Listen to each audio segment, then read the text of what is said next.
Students, कैसे हैं आप लोग। आज मैं आप लोगों को इकोनॉमिक्स का सबसे फर्स्ट टॉपिक शुरू करने जा रही हूँ, तो वीडियो में मेरे साथ बने रहिएगा।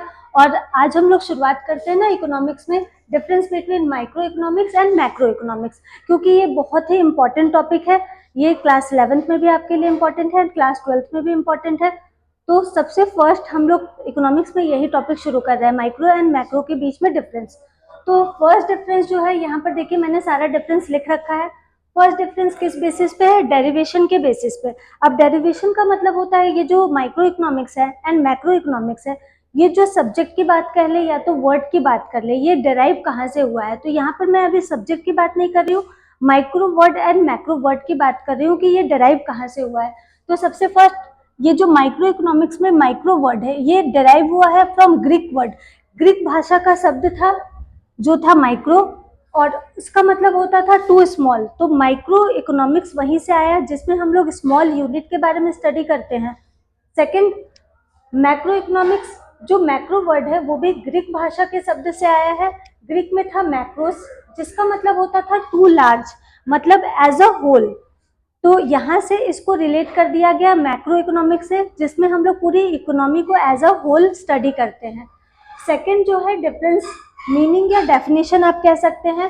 तो माइक्रो इकोनॉमिक्स की मीनिंग क्या है? It is that branch of economics which studies the economic problem of individual unit.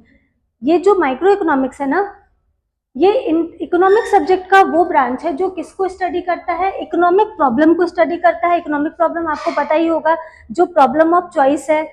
Problem of choice में बहुत सारे बेसिक प्रॉब्लम्स होते हैं। तो जो इकोनॉमी में इकोनॉमिक प्रॉब्लम है, प्रॉब्लम ऑफ चॉइस है, वो इंडिविजुअल यूनिट के साथ डील करता है micro economics. And next, macro economics की बात करें तो ये इकोनॉमिक सब्जेक्ट का वो ब्रांच है जो किसके साथ डील करता है? Economic problem of entire economy, means पूरी कंट्री में जो इकोनॉमिक प्रॉब्लम है, प्रॉब्लम ऑफ चॉइस है, पूरी इकोनॉमी एज अ होल के साथ डील करता है। और पूरी इकोनॉमी में होने वाले इकोनॉमिक प्रॉब्लम को कैसे स्टडी करना है, कैसे सॉल्व करना है, उसके लिए क्या उसको सॉल्व करने के लिए किन किन रिसोर्सेज की रिक्वायरमेंट है, इन सब के स्टडी करना, इसके लिए एक बेटर सॉल्यूशन को जनरेट करना, ये जो सब्जेक्ट है ये माइक्रो इकोनॉमिक्स है। नेक्स्ट, थर्ड बात करते हैं कॉन्सेप्ट की। तो माइक्रो इकोनॉमिक्स का जो कॉन्सेप्ट है ना, ये नैरो कॉन्सेप्ट है। नैरो कॉन्सेप्ट इसलिए कहते हैं ना, क्योंकि माइक्रो इकोनॉमिक्स में ना हम लोग इंडिविजुअल यूनिट के साथ डील करते हैं। अब इंडिविजुअल यूनिट को इंडिविजुअल कंज्यूमर भी हो सकता है, इंडिविजुअल प्रोड्यूसर भी हो सकता है। तो जब हम लोग इंडिविजुअल से डील करते हैं ना, तो बेसिकली वो नैरोअर कॉन्सेप्ट होता है। एंड मैक्रो इकोनॉमिक्स की बात करते हैं तो ये किस तरह का कॉन्सेप्ट है? ये वाइडर कॉन्सेप्ट है। वाइडर का मतलब बहुत ही वास्ट कॉन्सेप्ट है। वास्ट कॉन्सेप्ट इसलिए है क्योंकि इसमें हम लोग पूरी इकोनॉमी के साथ डील करते हैं, पूरी इंटायर इकोनॉमी को एक साथ लेकर के चलते हैं। पूरी इंटायर इकोनॉमी को समझना is a wider concept. Next बात करें तो ऑब्जेक्टिव की। ऑब्जेक्टिव का मतलब बेसिकली क्या होता है? मोटिव क्या है? तो माइक्रो इकोनॉमिक्स का जो मेन मोटिव है वो है प्रॉफिट मैक्सिमाइजेशन। अब प्रॉफिट मैक्सिमाइजेशन मतलब क्या है कि ये इंडिविजुअल यूनिट के साथ डील करता है। अब इंडिविजुअल यूनिट में अगर हम बात करें तो कंज्यूमर सबसे फर्स्ट है। अब कंज्यूमर का प्रॉफिट मैक्सिमाइजेशन कहाँ से होता है? सेटिस्फेक्शन से होता है। जब भी इंडिविजुअल कंज्यूमर किसी भी गुड्स या सर्विसेज का कंजम्पशन करता है तो उससे उसे सेटिस्फेक्शन मिलता है। जब हम लोग प्रोड्यूसर के पॉइंट ऑफ व्यू से सोचे तो प्रोड्यूसर का काम क्या होता है? प्रोडक्शन करना, और प्रोडक्शन से उन्हें क्या मिलता है? प्रॉफिट मिलता है। तो कंज्यूमर के पॉइंट ऑफ व्यू से देखें, हमारा प्रॉफिट, हमारा सेटिस्फेक्शन है जो हमें कंजम्पशन से मिल रहा है। और प्रोड्यूसर के पॉइंट ऑफ व्यू से बात करें तो उनके लिए जो सेटिस्फेक्शन है, प्रॉफिट जो उन्हें बिजनेस को रन करने से मिल रहा है। एंड जब हम लोग मैक्रो इकोनॉमिक्स की बात करते हैं ना, तो यहाँ पर ऑब्जेक्टिव क्या है? Social welfare, means maximisation of social welfare. Economy के वेलफेयर के बारे में सोचना, ये मैक्रो इकोनॉमिक्स का मेन मोटिव होता है। एंड सेकंड, इकोनॉमी के ग्रोथ के बारे में सोचना, क्योंकि जब भी किसी भी देश में गवर्नमेंट काम करती है ना, तो गवर्नमेंट बेसिकली टू मोटिव्स के लिए काम करती है। फर्स्ट मोटिव होता है social welfare and second motive होता है जीडीपी का ग्रोथ एंड डेवलपमेंट। नेक्स्ट है माइक्रो इकोनॉमिक्स में एम। एम क्या है? माइक्रो इकोनॉमिक्स का मेन जो एम है, determining the price of commodity. किसी भी कमोडिटी का प्राइस को डिटरमाइन करना, ये माइक्रो इकोनॉमिक्स का ऑब्जेक्टिव होता है। And prices of factors of production, जो भी फैक्टर्स इन्वॉल्व है प्रोडक्शन प्रोसेस में। जैसे कि आप जानते होंगे फर्स्ट फैक्टर है लैंड, सेकंड फैक्टर है लेबर, थर्ड फैक्टर है capital and fourth factor entrepreneurship and enterprises. तो इन सारे फैक्टर्स के प्राइसेस को डिटरमाइन करना, ये मेन ऑब्जेक्टिव है किसका, माइक्रो इकोनॉमिक्स का।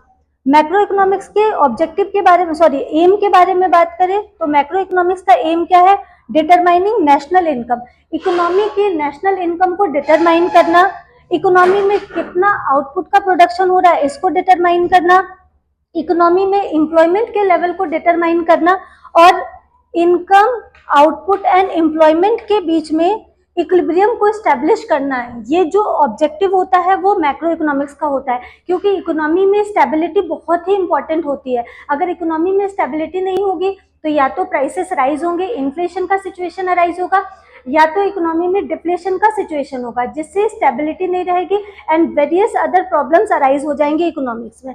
तो इसलिए मैक्रो इकोनॉमिक्स फोकस करता है इक्विलिब्रियम को डिटरमाइन करना, और वो इक्विलिब्रियम किससे रिलेटेड है, इनकम, आउटपुट एंड एम्प्लॉयमेंट का इक्विलिब्रियम।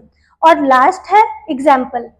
तो माइक्रो जब इकोनॉमिक्स की बात करते हैं तो जितने भी इंडिविजुअल यूनिट होते हैं, वेदर दे आर कंज्यूमर्स और प्रोड्यूसर और डिमांड एंड सप्लाई, प्राइस, ये सब किससे रिलेटेड होते हैं, माइक्रो इकोनॉमिक्स के एलिमेंट्स है। आप एग्जाम्पल कह लो या एलिमेंट कह लो।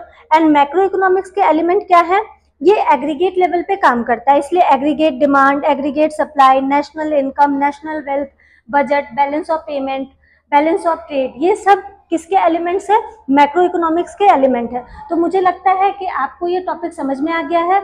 अगर समझ में आ गया है और आपको मेरा वीडियो पसंद आ रहा है तो मेरे चैनल को सब्सक्राइब कीजिए और हमारे इंस्टीट्यूट के साथ जुड़िए। आगे मैं ऐसे ही आपको और सारे टॉपिक्स डिटेल में पढ़ाती रहूंगी। अगर आपको किसी और टॉपिक को भी समझना है तो आप कमेंट बॉक्स में बता सकते हैं। Thank you.